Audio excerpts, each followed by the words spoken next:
Welcome again. Now, this morning, News Central held its town hall meeting for the Middle Belt in Jos, the Plateau State capital.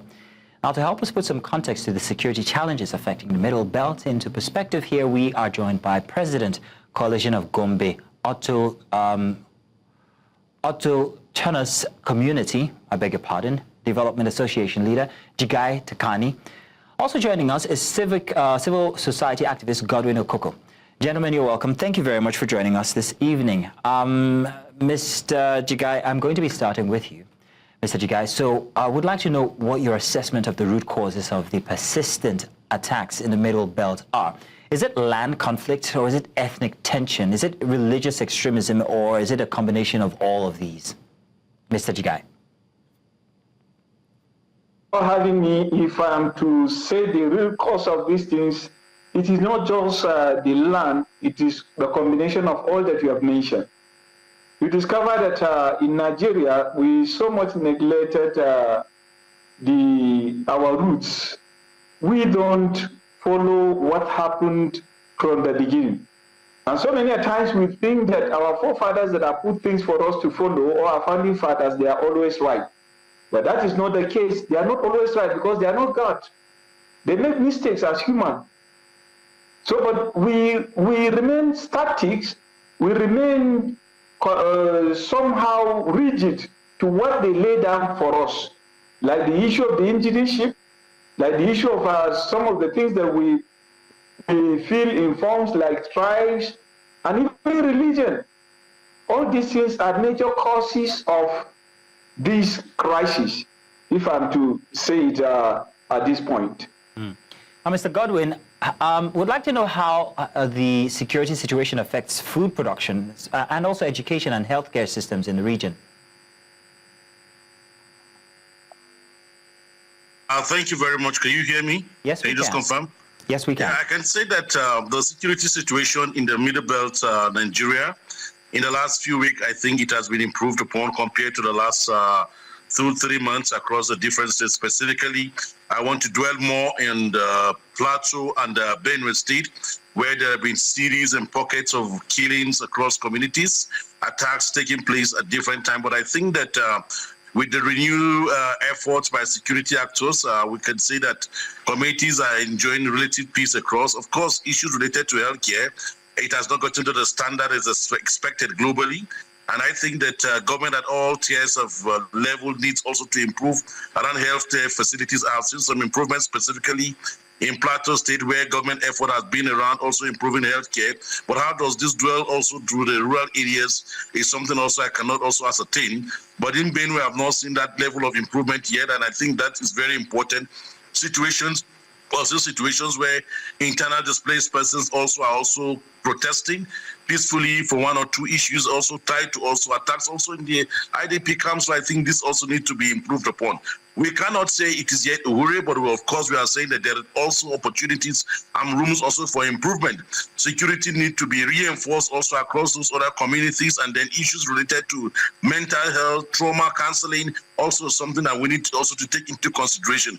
Not just the medical aspect alone, but also the mental aspect of it needs to be catered for. And most importantly, livelihood initiatives need to also be provided for persons. Also, and again, we need to also go beyond people staying at the camps. People also need to return back to their homes, and government need to put in effort in that regards also. Mr. Godwin, this question is for both of you, but I'd like you to start. I'm wondering if you think the government has shown sufficient political will in addressing the Middle Belt security crisis. Yeah, I can say that from the angle of the security actors, there have been some great improvements across communities. Of course, there's still some pockets of killings, and I think, like I've always said, that, of course, the act of building a safe, secured community is a collective responsibility. The security agencies, of course, they don't have the magic wand, but nevertheless, I think they need to improve, especially in the angle of early response to early informations that they receive around insecurity situation. It has been improved, but there are great rooms for improvement. And then I can see that we really have to state that government at the central, based on the effort they have put, there's a level of improvement, and this need to also be complemented by effort of state government at the state level. I know that we have Operation Rainbow in Plateau State. There's some reawakening, there's some strengthening for them. We also need to see them more practical at those community level, filling the gaps where the state forces like the Operation Safe Havens are also not being able to meet up, or also where they've been overstretched. And then I also know that there is the Benue Volunteer Guard or something. They need to complement efforts. And I think that government needs to act more intelligently. We also need to deploy the use of drones, and those drones should not be focused on community people who probably are trying to escape from accidents. Rather, they should be focused on those coming to perpetrate the acts. And beyond those things, I must state that while we're dealing on issues of security, we must also address the issue of justice. Those that are being caught, those that have been apprehended, those that are carrying those acts, we don't need to give them a field day. I think that the marching order that I've had at one point from the CDS is also to begin to follow up with those people. Where are they camping? Where are they staying? Are there informations? We don't need to give them a safe haven at all. So I think that the code name Operation Safe Haven is supposed to be for the citizens, not for those criminals carrying out those actions. So it's important that government begin to pursue them. So I also think that the efforts by the federal government and the state in terms of the response that have come up should not be a one-talk show. It should not be. There should also be continuous conversations around that, strengthening, working together, hands by hand, also with the community actors to address. So I think that we need to improve on the security. Government at the state level, while they will always tell you they don't have the capacity, they don't have the...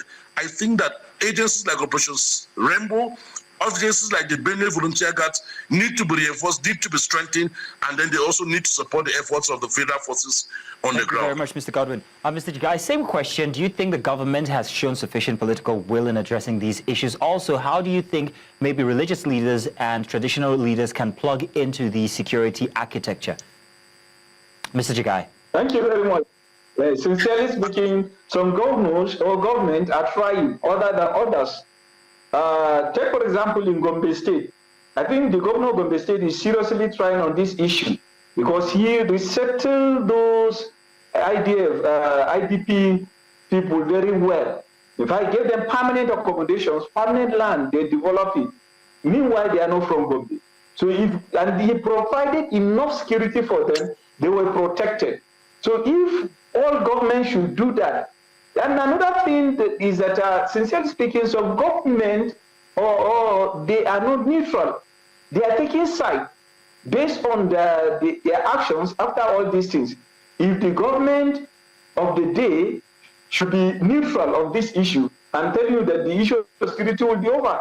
So I wonder, why can somebody say that security issues is a problem that government are not aware? Government are aware in so many instances. Abacha once said that if any insecurity passes 48 hours, government hand is inside. And likewise, I remember when Rufai was the minister, he mentioned something like that. There's a governor, there is no way something will happen in my territory, I'm not aware. So why is it that they are silenced? So this means that they are complicit over these things. So if government want to be seriously proactive on this issue, they need to rise up. And by rising up, they are going to fight insecurity. They are going to be neutral. If somebody has done something wrong, let him be addressed as that person, not ethnicity attaching to it. Another issue is our traditional rulers are not being utilized, sincerely speaking. You imagine that a traditional ruler is being suspended because there was a crisis and he asked his subject to defend himself. Meanwhile, another traditional ruler was suspended because he traveled out of the town when there was a crisis. The governor has been given so much power over the traditional rulers, and they were always afraid to act where they were supposed to act. So if sincerely they will give these traditional rulers, institutions, powers to act where they're supposed to act, I think the issue of insecurity will be minimal. There is something also about this insecurity is about sincerity of the government. When you are filling form, they ask you to put your religion, to put your tribe. I wonder, a scholarship form asking somebody to put his religion, what would religion be a determinant factor for giving you a scholarship? It's not the best. These things are also things that when some people gather it, small things, they will react. And by reacting, they cause a lot of chaos. They cause a lot of crisis. But if certain things should be removed in our in filling forms, in our employment, all these things, indigenship is very okay. And there are some people in this country, anywhere they go, they are indigents. Whereas some people, when they go to some places, they are not indigent. So all these things need to be addressed properly. Right, Mr. Jigai. Thank you very much, Mr. Jigai Takkani. Thank you very much, Mr. Jigai Takkani. Unfortunately, we can't go any further because we do have a very limited time for this conversation. Also, thank you very much, Mr. Godwin Okoko, for joining us to have this conversation. Thank you indeed, gentlemen.